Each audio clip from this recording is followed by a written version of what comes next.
Okey. Dah on ni? Atuk cakap ya. A few moments later. Selamat pagi, selamat siang, selamat sore, dan selamat malam untuk teman-teman di mana saja kalian berada yang sedang menonton podcast Inkar, Ino, and Carlo. Oke, podcast kita hari ini kita akan ngobrol sedikit tentang sesuatu yang cukup serius. Oke. Tapi menarik banget, yaitu spiritualitas Gen Z di era digital. Betul banget. Banyak orang yang bertanya, apakah agama masih relevan di area digital sekarang ini? Karena sekarang itu sudah zaman modern. Jadi agama itu cuma dilakukan untuk ibadah saja, tapi tidak dilakukan sebagai ajaran dalam menunjukkan aspek hidup, salah satunya begitu. Oke, masuk di topik pertama kita, kawan-kawan. Apakah agama masih relevan di era digital? Nah, kalau kita lihat ya, Gen Z itu lahir dan tumbuh di dunia digital. Semua serba online, mulai dari belajar, berbelanja, bahkan curhat. Nah, pertanyaannya, agama yang biasanya identik dengan aturan, tempat ibadah, dan ritual masih relevan nggak sih dengan generasi saat ini? Kalau menurut saya itu masih sangat relevan. Tapi cuma bentuknya saja. Dan kita sebagai seorang yang lahir di era digital ini harus sering beradaptasi karena perubahan zaman itu mempengaruhi agama. Salah satunya kita bisa melihat ceramah di YouTube, itu bisa jadi ceramah tersebut ada tujuan untuk kita melakukan hal sesat. Ada juga ceramah yang membuat kita menjadi pribadi yang lebih baik. Bahkan aplikasi pengingat waktu ibadah jadi agama justru terbentuk dari teknologi. Itu salah satu aplikasi terbaru di era digital ini dan bermanfaat bagi agama kita semua. Oke, setuju Bung Kar. Tapi di sisi lain ada juga Gen Z yang merasa kalau agama terlalu kaku atau nggak bisa menjawab pertanyaan zaman sekarang. Mereka akhirnya lebih condong ke spiritualitas personal daripada ikut institusi agama. Ya, itu juga fakta. Misalnya, agama tetap relevan, tapi cara kita menyampaikannya berbeda. Kita harus menyampaikan agama itu dalam bentuk dikemas sesuai kebutuhan generasi digital, lebih interaksi, lebih terbuka, dan tidak hanya sekedar doktrin.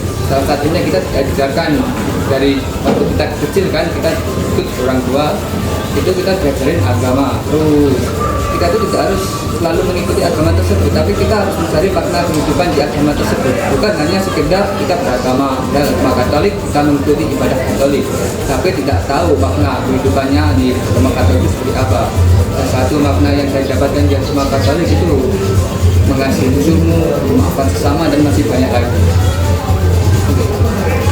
Oke teman-teman, ada pula istilah yang sedang populer saat ini, yaitu Beyond Rituals, mencari ketuhanan dalam diri dan alam.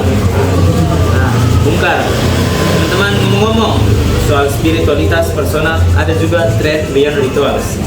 Maksudnya orang gak hanya melihat ketuhanan lewat ritual formal, tapi juga lewat pengalaman pribadi, misalnya lewat alam dan refleksi diri.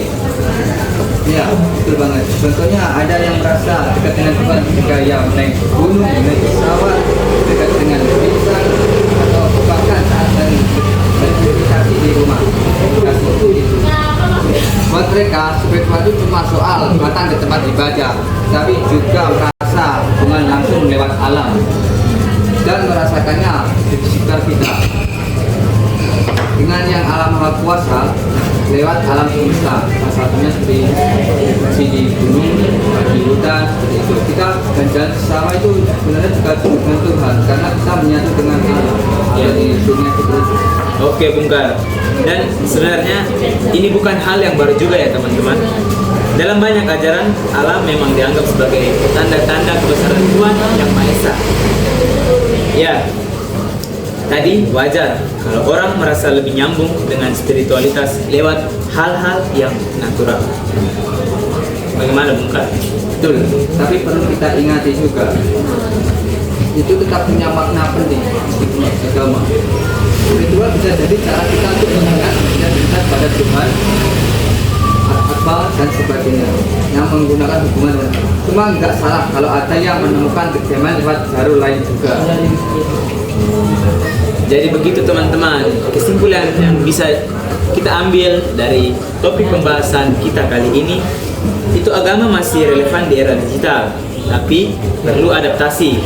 Dan spiritualitas itu nggak cuma soal ritual, tapi juga bisa lewat pengalaman personal, bahkan lewat alam.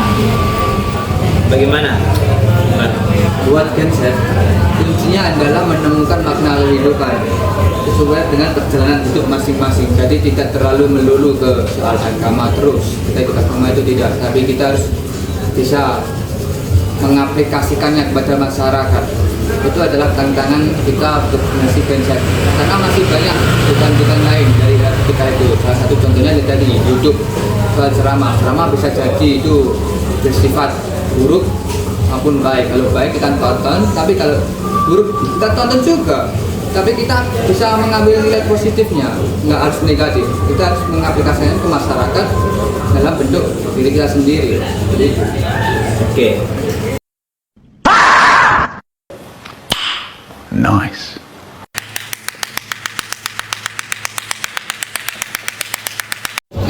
Oke teman-teman, terima kasih sudah menyaksikan podcast Inkar, Ino, and Carlo. Semoga dari video tadi bisa menjadi bahan refleksi untuk kita semua.